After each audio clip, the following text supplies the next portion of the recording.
This is Kolkata TV's podcast news. আপনারা শুনছেন পডকা। এবার সংসদে দেখানো হবে ছাবা, দেখবেন নরেন্দ্র মোদিও। আমি শুভাঙ্গী, শুনুন বিস্তারিত।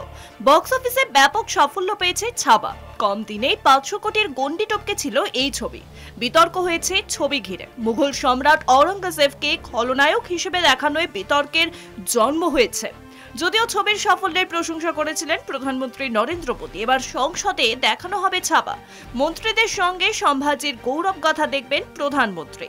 সূত্রের খবর, 27 মার্চ সংসদের লাইব্রেরি বিল্ডিং এ প্রদর্শিত হবে ছত্রপতি সম্ভাজি মহারাজের জীবন কাহিনীর উপর নির্মিত ছবি ছাবা। প্রধানমন্ত্রী নরেন্দ্র মোদী, অমিত শাহ সহ মন্ত্রিসভার সদস্যদের ছাবা দেখার জন্য বিশেষ আয়োজন করা হয়েছে। সেদিন সংসদে উপস্থিত থাকবেন সিনেমার মূল কাণ্ডারি ভিকি কৌশল এবং পরিচালক লক্ষণ উদ্রেকর সহ সিনেমার বাকি কাস্টিংরাও। শুনুন পডকা, রাত দিন 7 দিন।